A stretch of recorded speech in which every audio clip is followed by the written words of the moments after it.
رمضان المبارک میں قرآن پڑھنے کی کتنی فضیلت ہے، قرآن کی تلاوت کرنے کی کتنی فضیلت ہے، اور قرآن وہ واحد کتاب ہے جس کی ایک حرف کی تلاوت کرنے سے اللہ تعالیٰ آپ کو 10 نیکیاں دے گی۔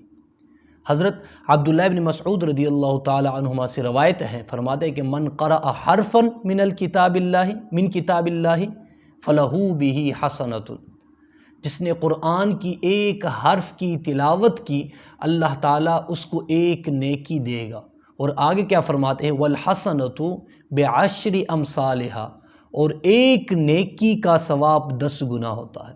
ولا اقول الف لام میم حرف، اور میں نہیں کہتا ہوں کہ الف لام میم ایک حرف ہے، فرماتے ہیں کہ الف حرف واللام حرف والمیم حرف، الف ایک علیحدہ حرف ہے، لام ایک علیحدہ اور میم ایک علیحدہ۔ فرماتے ہیں کہ الف لام میم پڑھنے سے اللہ تعالیٰ آپ کو 10 نیکیاں نہیں دے گا، بلکہ اللہ تعالیٰ آپ کو 30 نیکیاں عطا کرے گا، 30 نیکیاں دے گا۔ قرآن اتنی فضیلت والی کتاب ہے، بلکہ حضور کی حدیث ہے، حضرت نعمان بن بشیر رضی اللہ تعالی عنہ سے روایت ہے کہ حضور نے فرمایا، افضل عبادتی امتی قرأت القرآن، میری امت کی افضل ترین عبادت یہ ہے کہ وہ قرآن کی تلاوت کرتے ہیں، وہ قرآن کی تلاوت کرتے ہیں۔ اور یہ عظیم کتاب جس کی ہم تلاوت کرتے ہیں، اس کو اللہ تعالیٰ نے رمضان المبارک کی بابرکت مہینے میں نازل فرمایا، بابرکت مہینے میں نازل فرمایا۔ اور رمضان المبارک میں قرآن کی تلاوت کرنے والا گویا اس تعلق کو مضبوط اور مستحکم کرتے ہیں۔ اور حضور خود بھی رمضان المبارک کے مہینے میں قرآن پڑھنے کا اہتمام رکھتے تھے۔ حضرت عبداللہ بن عباس رضی اللہ تعالیٰ عنہ سے روایت ہے، فرماتے کہ جبریل امین رمضان کی ہر رات مجھ سے ملاقات کرتے تھے اور میرے ساتھ دور کرتے تھے۔ حضور کی روایت نقل کرتے کہ حضور نے فرمایا، جبریل امین رمضان کی ہر رات میرے پاس آتے تھے، ملاقات کرتے تھے، اور ملاقات کے بعد میں اس کے ساتھ قرآن کا دور کرتا تھا، قرآن اس کو سناتا تھا۔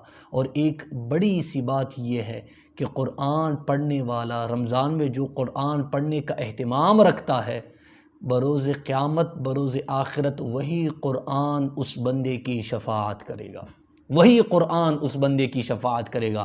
حدیث مبارک حضرت عبداللہ ابن عمر رضی اللہ تعالیٰ عنہ سے روایت ہے، فرماتے کہ حضور نے فرمایا کہ بروز آخرت روزہ اور قرآن اس بندے کی شفاعت کرے گا۔ روزہ عرض کریں گے، مولا میں نے آپ کے اس بندے کو پورے دن نفسانی خواہشات کھانے پینے سے روکا رکھا، مولا اس بندے کی حق میں میری شفاعت قبول فرما، اس بندے کو معاف کر لے۔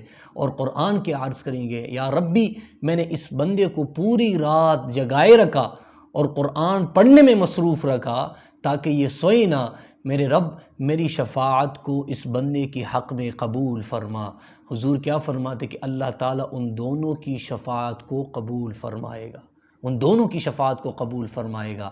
جو رمضان میں قرآن پڑھنے کا اہتمام کرتا ہے، بروز آخرت وہی قرآن اس بندے کی شفاعت کرے گا۔ اس سے بڑی کیا بات ہے، سال میں ایک مہینہ ہوتا ہے، اس مہینے میں اگر ہم پڑھنے کا اہتمام رکھیں قرآن کی، اور ایک حرف پر اللہ تعالیٰ ہمیں 10 نیکیاں بھی دے گا، اور آخرت میں وہی قرآن ہماری شفاعت بھی کرے گا۔